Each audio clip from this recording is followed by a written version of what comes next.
बिस्मिल्लाहिर्रहमानिर्रहीम। आज के प्रोग्राम के साथ मैं हूं नसरुल्लाह मलिक। नाज़रीन, पंजाब का सियासी दंगल दिलचस्प मरहले के अंदर दाखिल हो चुका है। इमरान खान साहब साबिक वज़ीर आज़म और चेयरमैन पाकिस्तान तहरीक इंसाफ, उन्होंने इस बात का फैसला किया है कि अब अदालती फैसले के बाद ही पंजाब के वज़ीर आला चौधरी परवेज़ लाई एतमाद का वोट लेंगे। इससे पहले चौधरी मोहसिन लाई और चौधरी परवेज़ लाई बारहा ये कह चुके कि अदालती तारीख से पहले जो 11 जनवरी को समाअत होनी है उससे पहले एतमाद का वोट ले लिया जाएगा। लेकिन न जाने क्यों इस वक्त एतमाद का वोट लेने से मुस्लिम लीग कायद आज़म के चौधरी परवेज़ लाई घबराए हुए दिखाई देते हैं। दूसरी तरफ अगर देखा जाए तो चौधरी मोहसिन लाई जो बड़े एक्टिव थे वो इस वक्त मुल्क से बाहर हैं। उन्होंने एक ट्वीट भी किया जिसमें कहा गया कि मेरे एक दोस्त को लाहौर से वीगो डाले में उठा लिया गया और इसे अब चंद दिन के बाद FIA के हवाले कर दिया जाएगा, मुकदमा बना दिया जाएगा। किस खदशे का इजहार चौधरी मोहसिन लाई कर रहे हैं? और वो चौधरी मोहसिन लाई जो बड़े एक्टिव थे, जो हर रोज़ इमरान खान साहब से मिलते थे और ये कहते थे कि वह हर हाल में इमरान खान साहब के साथ खड़े हैं, आज किस दबाव का वो जिक्र कर रहे हैं? फिर उसके साथ साथ क्या पाकिस्तान तहरीक इंसाफ और मुस्लिम लीग कायद आज़म के माबैन कुछ दूरियां हैं, कुछ खदशात हैं, या कहीं एतमाद का फुकदान है? क्योंकि इमरान खान साहब भी हल्का सा ये इशारा दे चुके हैं कि जो चौधरी परवेज़ लाई साहब के ऊपर एतमाद के हवाले से जो उनका एतमाद थोड़ा सा शेक होता हुआ बज़ाहिर नज़र आता है। दूसरी तरफ चौधरी परवेज़ लाई भी सख्त कुछ बयानात दे चुके हैं पाकिस्तान तहरीक इंसाफ के रहनुमाओं के हवाले से। इसका भी जायज़ा लेंगे और साथ साथ ये भी जानने की कोशिश करेंगे आज के प्रोग्राम के अंदर कि इमरान खान साहब को अब भी इस्टेब्लिशमेंट न्यूट्रल दिखाई क्यों नहीं देती और पंजाब की ख़ास तौर पर सूरत हाल के अंदर उन्हें क्यों महसूस होता है कि मौजूदा इस्टेब्लिशमेंट भी न्यूट्रल नहीं है। मेरे साथ मौजूद हैं वासिक क़य्यूम साहब, डिप्टी स्पीकर हैं पंजाब असम्बली के, पाकिस्तान तहरीक इंसाफ के सीनियर रहनुमा हैं। वासिक साहब, बहुत बहुत शुक्रिया आपका प्रोग्राम में देने का। उनके साथ तशरीफ़ रखते हैं राना मकबूल साहब, सेनेटर हैं पाकिस्तान मुस्लिम लीग नवाज से, और उनके साथ समीना खाबर हयात साहबा भी मौजूद हैं मुस्लिम लीग कायद आज़म से, और ये एडवाइज़र हैं वज़ीर आला पंजाब चौधरी परवेज़ लाई साहब की। वासिक क़य्यूम साहब, प्रोग्राम का आगाज़ आपसे करते हैं।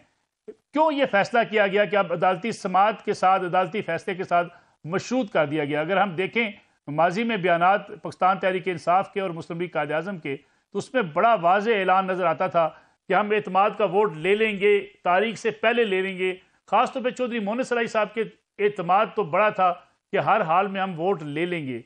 अब क्यों घबराहट दिखाई दे रही है? बिस्मिल्लाहिर्रहमानिर्रहीम जी, बहुत शुक्रिया। अच्छा, पहली बात तो ये है कि घबराहट हमें नहीं है। हमें इसलिए नहीं है कि बिकॉज जो हमारे मुखालफिन थे उनके पास नंबर ही पूरे नहीं है, तो वो वोट ऑफ नो कॉन्फिडेंस जो जमा कराई थी वो भी उन्होंने वापस ले ली। रहा सवाल वोट ऑफ कॉन्फिडेंस का, तो वोट ऑफ कॉन्फिडेंस यकीनन ये हमारी एक इंटरनल स्ट्रेटजी हो सकती है अपने जो हमारे अलाइज हैं काफ लीग, और जिनके साथ इस हद तक हमारी अंडरस्टैंडिंग है कि हमने तो उनके साथ सीट एडजस्टमेंट और कोएलिशन के साथ इलेक्शन और ये सारी चीज़ें भी हमने 3 मराहिल में तय की।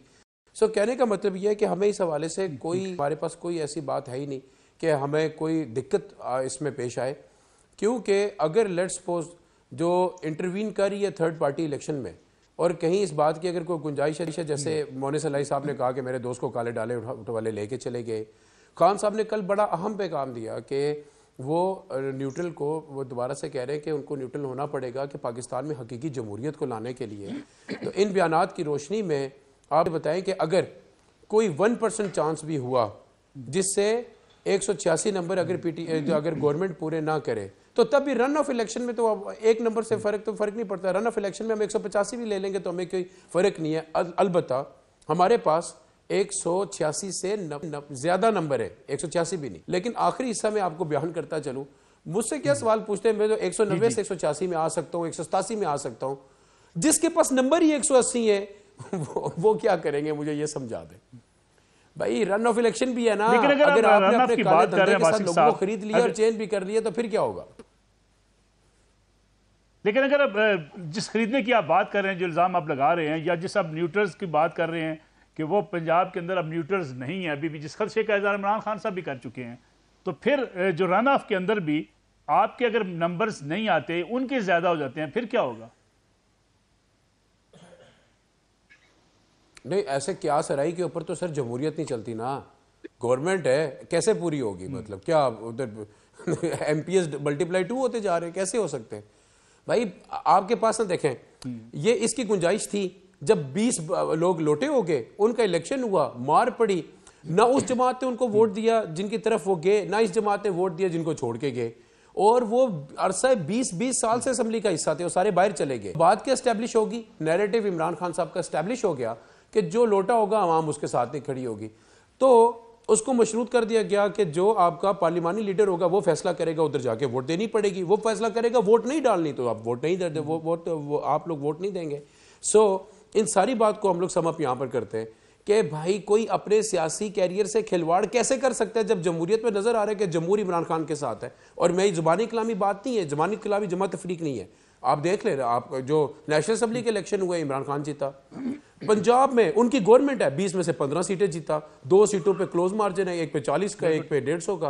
आप मुझे ये बताएं कि ये कैसे हो सकता है कि हमें तो कोई प्रॉब्लम नहीं है, जमहूरियत है, जब तक जमहूरियत है जमहूर हमारे साथ है, हमें कोई प्रॉब्लम नहीं है। मकबूल साहब, आवाम जो है वो इमरान खान साहब के साथ है। फासिक साहब कह रहे हैं इलेक्शन के रिजल्ट आपके सामने हैं, मेंबरान असम्बली पंजाब के वो उनके साथ हैं। आपने अदम एतमाद की तहरीक जमा करवाई, फिर वापस ले ली, मेंबर्स आपके पूरे नहीं हैं, फिर आपको कैसे लगता है कि परवेज इलाही साहब की हुकूमत चली जाएगी? मैं तो एक ही पॉइंट इस पे आपके सामने पेश करना चाहता हूँ। ये तो बातें हर आदमी अपनी मर्जी के मुताबिक कर लेता है, या अपनी असेसमेंट दे देता है, अपनी कैलकुलेशन दे देता है।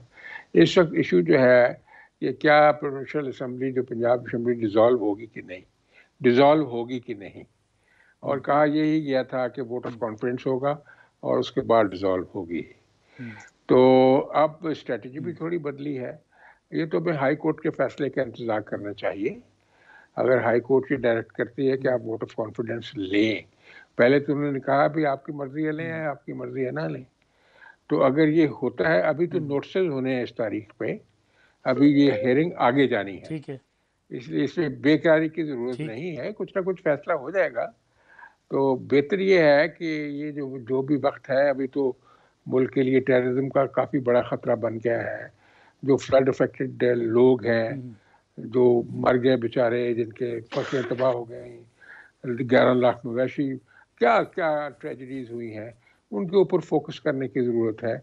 ये इलेक्शन की अय्याशियाँ तो बाद में भी होती रहेंगी, लेकिन लेट्स सी।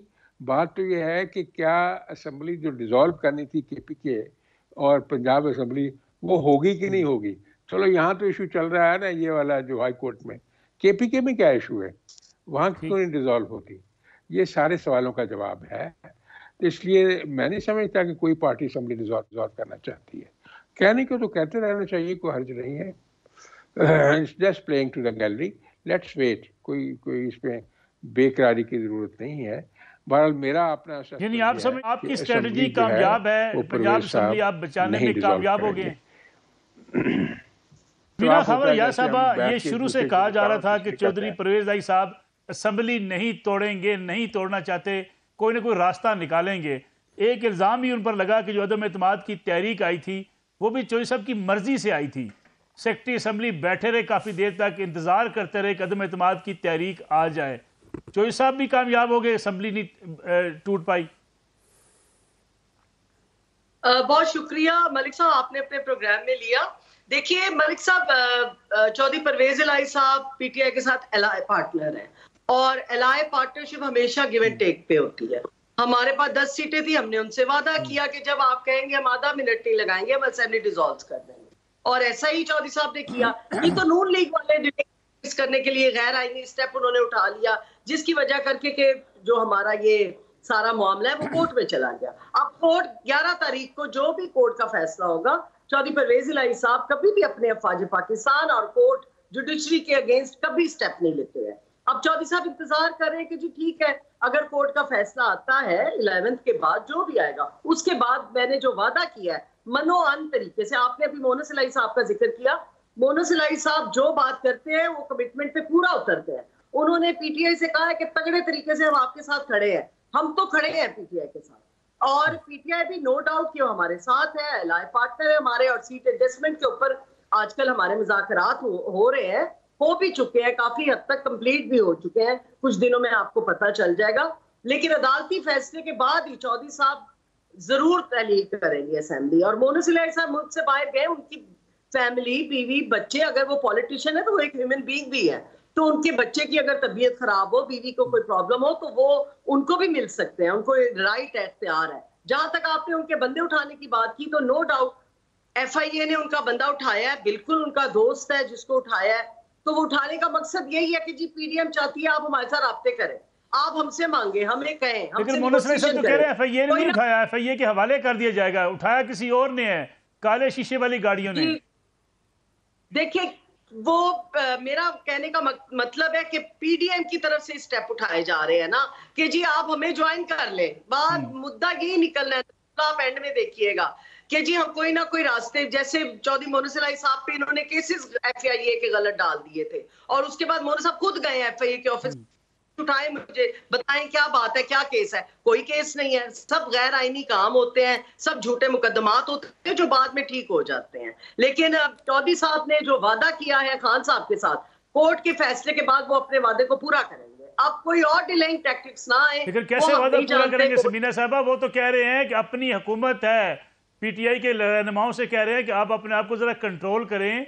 आपको जब मार पड़ी थी 25 मई को, उस वक्त आपकी जबानें बाहर निकली हुई थी। जो सब तो ये फरमा रहे हैं, वो कहते हैं अपनी हुकूमत है, अल्लाह का शुक्र अदा करें आपकी पंजाब में हुकूमत है, वो हुकूमत कैसे तोड़ेंगे?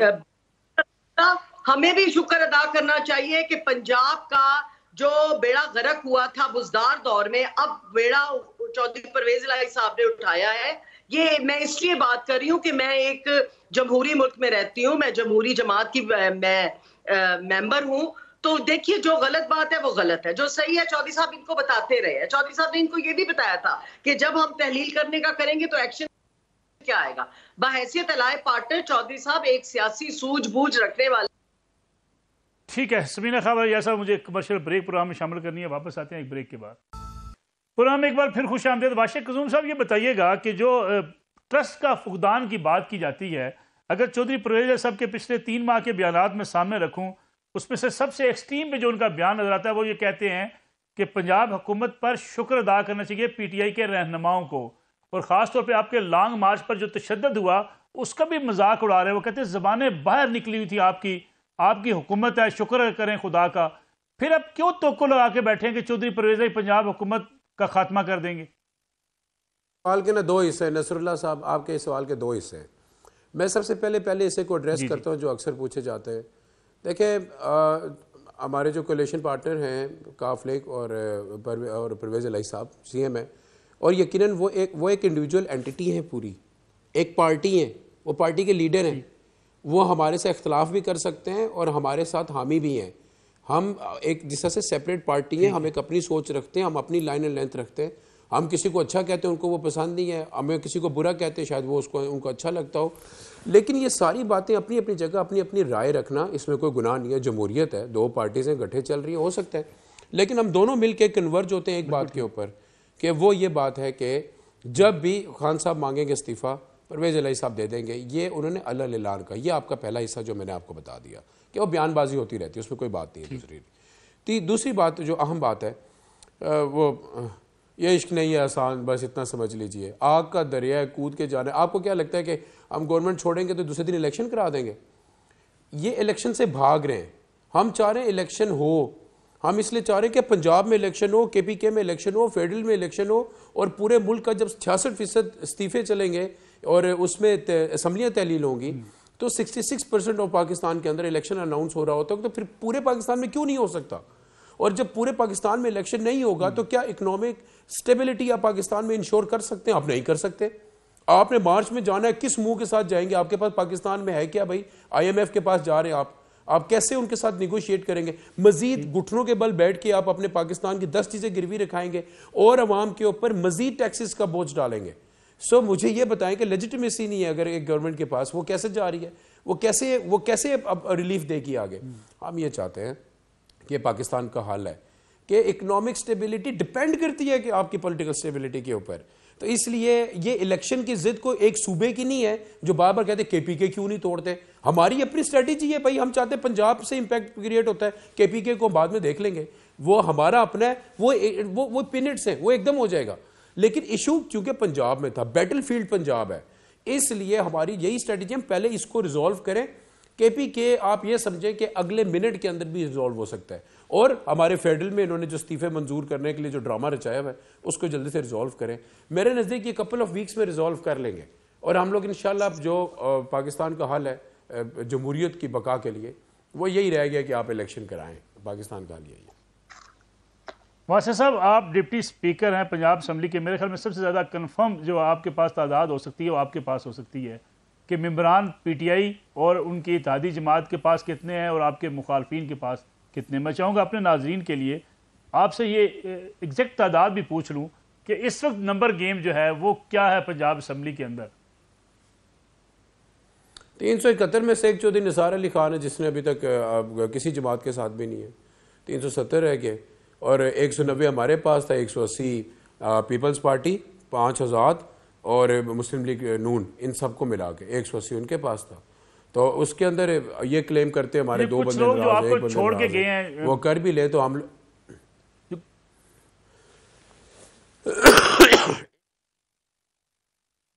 मोमना वहीद जो है वो टेलीविजन पर आकर कह रही हैं कि नाराज लोगों की तादाद काफ़ी ज़्यादा है।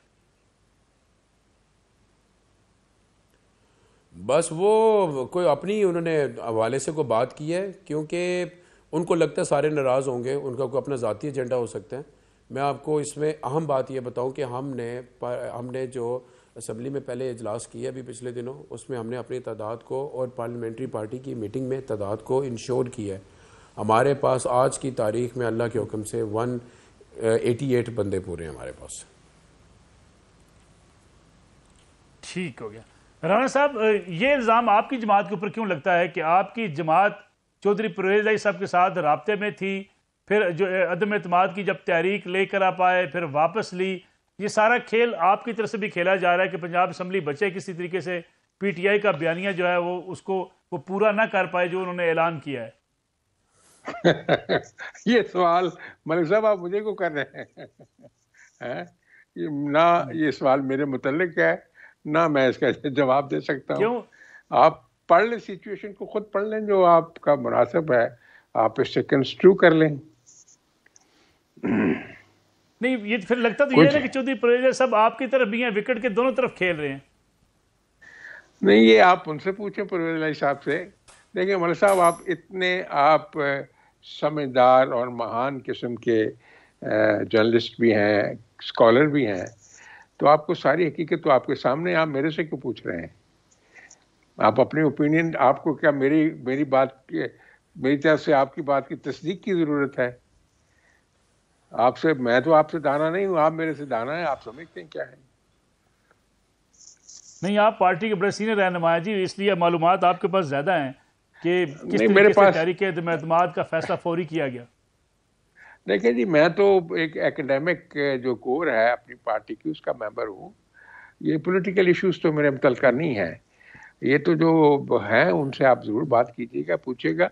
हाँ, अलबत्ता अगर आप you reading between the lines, कोई चीज़ आप खुद कंस्ट्रू कर रहे हैं या उसका नतीजा निकाल रहे हैं, वो तो आप कॉम्पिटेंट हैं ये करने के लिए। चलिए, इसका तो रिप्लाई करें जो वासिफ साहब ने कहा कि एक लेजिटिमेट गवर्नमेंट होगी, इलेक्शन हो जाए, फ्रेश मैंडेट लेके गवर्नमेंट आए, IMF से जाके मुज़ाकरात करे, बाहर जाए। पाकिस्तान इस वक्त माली मुश्किलात का शिकार है, जब तक स्टेबल गवर्नमेंट नहीं होगी बाहर से सपोर्ट नहीं मिलेगी। बस ये बात धमकियों से थोड़ा होगी।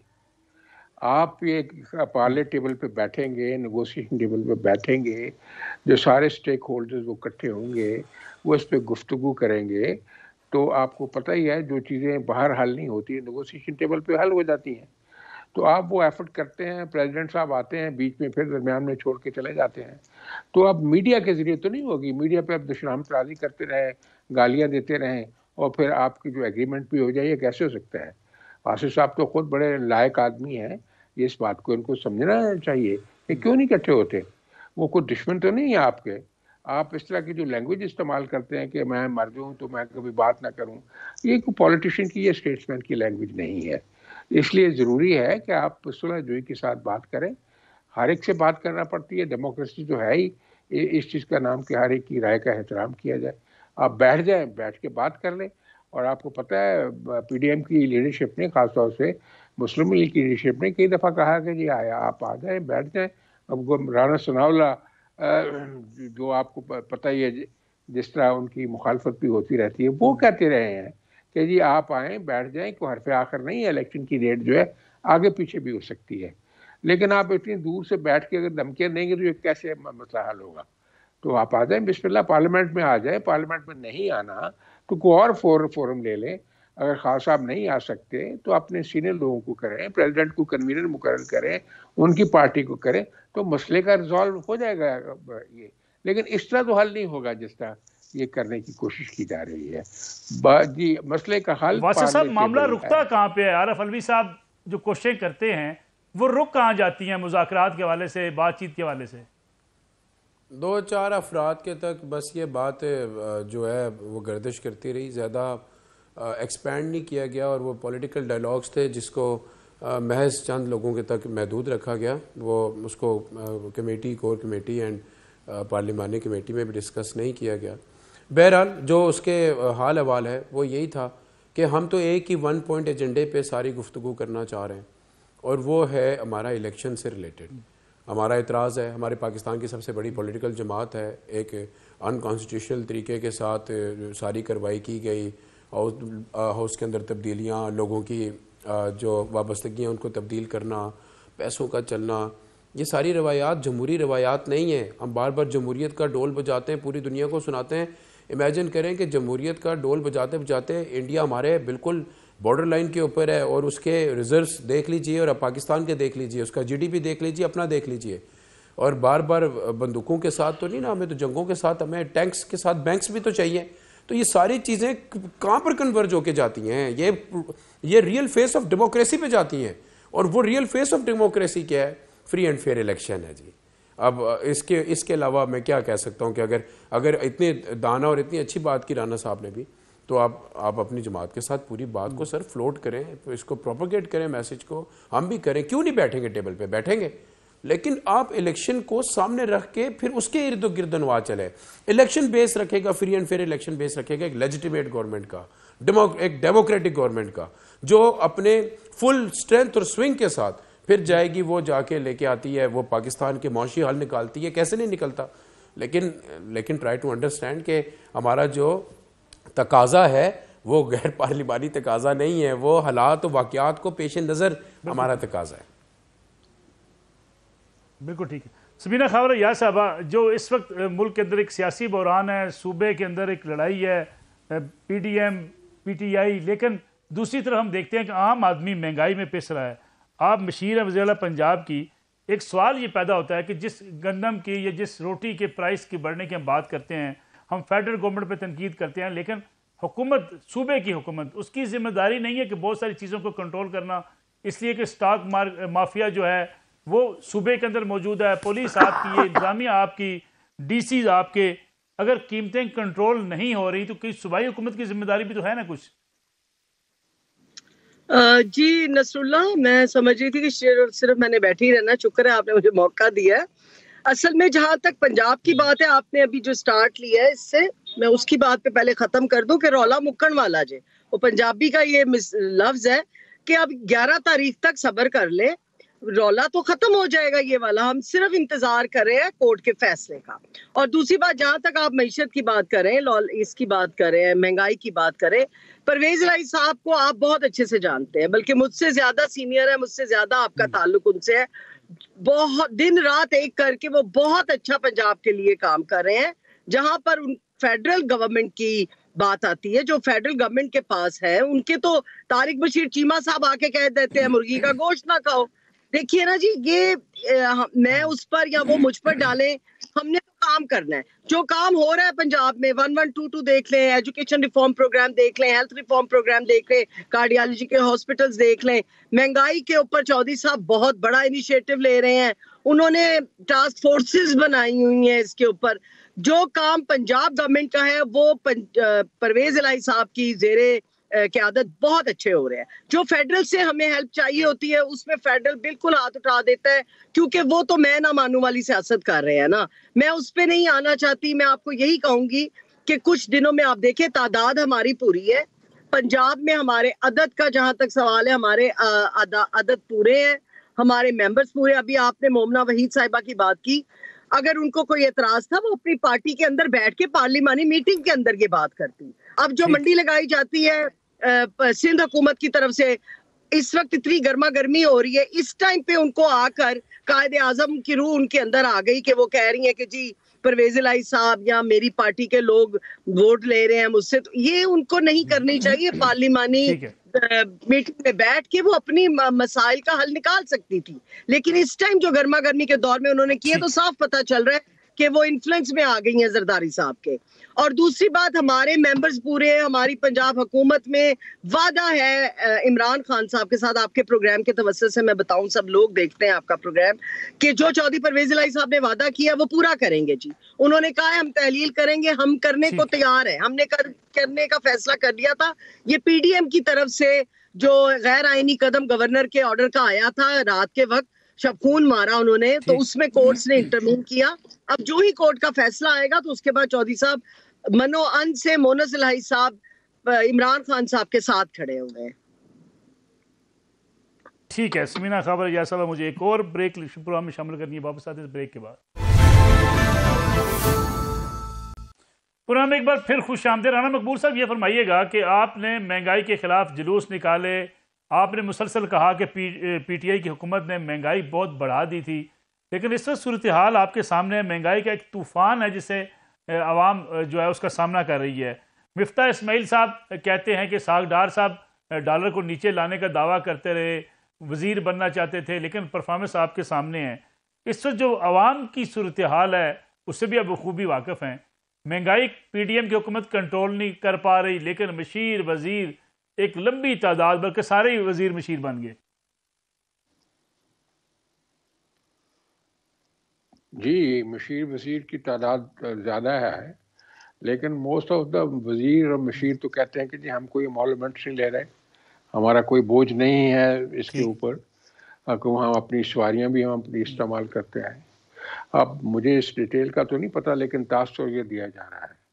महंगाई का चैलेंज वाकई बहुत बड़ा है, लेकिन शुरू तो उस दिन से हुआ ना जिस दिन रात को 12 रुपए जो है डॉलर की कीमत बढ़ी है, और सुबह जब प्राइम मिनिस्टर से पूछा गया कि जी क्या हुआ है, ये 12 रुपए यकदम कैसे डॉलर की कीमत जो है बढ़ गई और डॉलर जो है वो स्ट्रेंथन हो गया, रुपया 12 रुपए वीक हो गया, ये कैसे? वो कहने लगे मुझे तो पता ही नहीं है। ये उस वक्त से कहानी शुरू हुई है जब बेमुहब्बत डिवेल्युएशन शुरू हुई इसकी रुपये की, और फिर वो मैनेज नहीं कर सके, चलते चलते चलते चलते अब एक और जो था वो जल्दी पे तेल का काम किया इस एक स्टेप ने, जो कि किसी सूरत नहीं होना चाहिए था। हमने एग्रीमेंट किया, हमारी गवर्नमेंट ने, खान साहब की गवर्नमेंट ने IMF के साथ एग्रीमेंट करने के साथ ही जो शौकत तरीन साहब ने साइन किए, और फिर उस एग्रीमेंट को डिफाई किया और बिट्रे किया। इंटरनेशनल एग्रीमेंट को जब ऐसे करते हैं या तो सोच समझ के करते, सारी उनकी बातें भी मान ली, स्टेट बैंकों को उनके हवाले कर दिया, ज़बरदस्ती जो है वो करवा ली जो होती है लेजिस्लेशन, जो कि अनहोनी बात थी। तो इसके बावजूद जो है वो जो है जब डिफाई किया गया तो एक रिएक्शन आया उसका, और उस रिएक्शन की जो बलामत है आज तक मुल्क के ऊपर नाजिल है। ना हम उनके साथ एग्रीमेंट इस तरह करते किया था तो उसको नभाते, डिफाई करने से पोजीशन मुल्क की बहुत ख़राब हुई है।